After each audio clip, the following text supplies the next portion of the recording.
guys, this is the Emerald Gecko here, and today we're going to be doing a video on top 15 tips to get good for new hunters, or hunters as people like to say these days.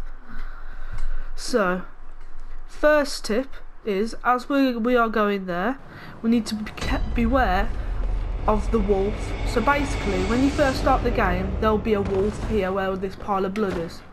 This is actually necessary to continue the plot of the game. If you die at all, you can kill it, but it's extremely hard for new players to kill the wolf first try. If when you get killed by it, you'll awaken in the hunter's dream, which isn't a big spoiler because you'll get there with it. As the video starts though, I am going to say quite a small spoiler warning just for the beginning half, well, not even the beginning half, just the beginning of the game. So you have been warned.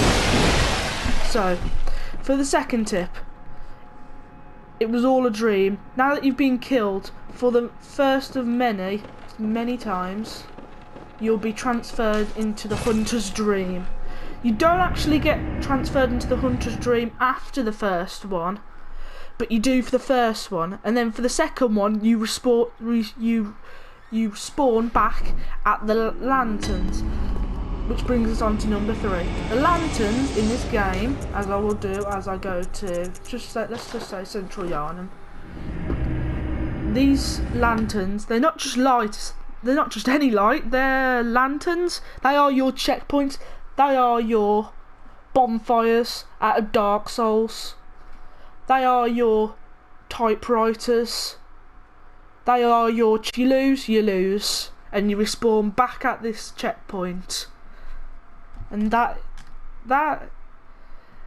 can be rough sometimes. Oh snap! And as we're going on to number 4, you need to choose wisely. There's 3 starting weapons in the game and 2 handguns. The melee weapons go as such: axe, saw cleaver and whip. I always used to go with the saw cleaver since I'm on my 4th playthrough of the game, but I would say now that Hunter's Axe is the best because it's got the highest DPS and it has the most epic charge attack, which is where it spins around and that can stun enemies. So that is always a good choice. I would also choose for the guns, I would choose the blunderbuss, because that is always good, because it's a spread attack, so it can stun multiple enemies at once. So yeah, non-bosses are hard too for number 5, because finally you're armed and ready for some payback. Before you fight the first boss, there'll be so many hard enemies that you'll have to come back to. It's not optional. It's optional, but it is recommended that you go back once you're a bit more prepared. Like say, the werewolf, you can run past him if you're having trouble with him. You shouldn't have trouble with the werewolf because he's quite easy once you have your hunter's axe or your saw cleaver or your whip. But if you don't want to fight him, you don't have to. You can just run past him. He will follow you until you get to the ladders. Until you get to these ladders from over there, because that is the starting area where I'm looking at, and there's just these ladders here. If you descend these ladders, you'll be back at Lasefka's clinic, which is where you first spawn at, which is like the beginning area. Well, like this is the beginning area, but the other beginning area. Now for number 6 or 7, I think it is, we have create shortcuts. It will make life easier, honestly. This ladder, if you climb up it, and that gate there, if you open that from the other side, then that's much easier. If you go all the way around here and come backwards, I'm not going to show you where it is, just spoilers, you'll end up back at here, and this is a good route to the first boss, which is quite good, to be honest, because some people struggle with the first boss. I didn't really see the struggle with it, but some people do, so I can see where people see with that. So yeah, study your enemies. Each enemy you encounter offers dangerously different fighting styles, so make sure you know when your plan of attack before rushing in head first.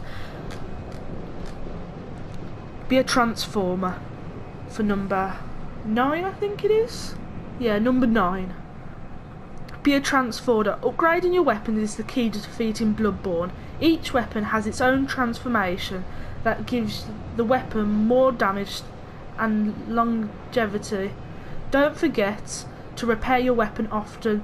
The more you attack, the less damage your weapon will deal. Number 10. Be stunning. So the best thing to do is stun. I'll try and find a enemy to stun, but basically there's something called stun in this game. So look, I'm repulsating now, I think I pronounced that right. It's where you put your hand inside them and they die, sadly. No, it's depressing, but it's just how you parry in this game. Like, you backstab in Dark Souls.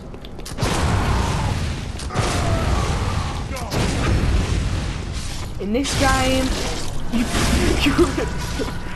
rip them out. And so, yeah. Once you've stunned them, there'll be a short period, and then a high-pitched screech, and then you can just press R1, and there you go. There, that is number 11. The regain system is cruel. In some cases, you'll have a small window to regain health back after an enemy attack. That damages you. A successful hit will illuminate your character and some health will be regained. You can never have too much health in Bloodborne, which is a good point. Blood Echoes, number 12. Blood Echoes serve the same purpose as in previous Dark Souls games. You collect blood echoes from fallen enemies, and it's your currency you use to buy weapons, gear, repair items and level up skills. As in the Dark Souls series, every time you die, you'll drop your blood echoes. Number 13. Get armour before the first boss battle. So, this is a good tip. Right, so when you come down here before the first boss, you want to grab these molotovs, because molotovs are keen, are good. No response, okay. Well, the first armour, which is the Yarnum set, so you will and this will all cost you 3,000, so just farm these first enemies. The Yarnum hat, Yarnum hunter's garb, Yarnum's glove and Yarnum trousers. I did do it without all this gear, my fourth playthrough, but that's because I've got some more experience. But for the new players, you'll want to try and get the gear up, and if you find any bloodstone shards, you'll want to level up your weapons through the workbench in the Hunter's Dream. The aggressive is in the name of the game. Get used to dipping, dodging and diving. Playing it safe just doesn't work in Bloodborne, which is number 14. Now for number 15, farmers only. If you just can't see past a certain point in the game, then maybe you should take a step back and work on like farming, because farming is a key point of this game. And if you don't farm in this game, then you're in around mid-game, then you'll have a lot of trouble. Like for my first playthrough, I was like 20 levels behind, and I didn't realise that because I was fighting, because this is my first From Software title. So I was a bit confused. But yeah, that is another good tip. Now, I'm just going to add an extra one in. Don't fear the grind, because everyone has to do it. Everyone does it. You don't need fight smaller enemies to replenish your vials, which is your blood vials, which is what your healing items. It's your Estus flask for Bloodborne. It only regains health quickly. Sometimes you'll need in these killer boss battles. It's like for say the second boss battle. I accidentally said that. I nearly said the name. Then the second boss battle, you will need just genuine blood vials, because I can see, if you can see in the top left corner, I'm out of blood vials because I therefore have been playing on this new profile. And yeah, that was 16 tips to help new hunters on their first playthrough, and hopefully this will help you in the future as well. This has been the Emerald Gecko. I'll see you guys in the next one. Peace.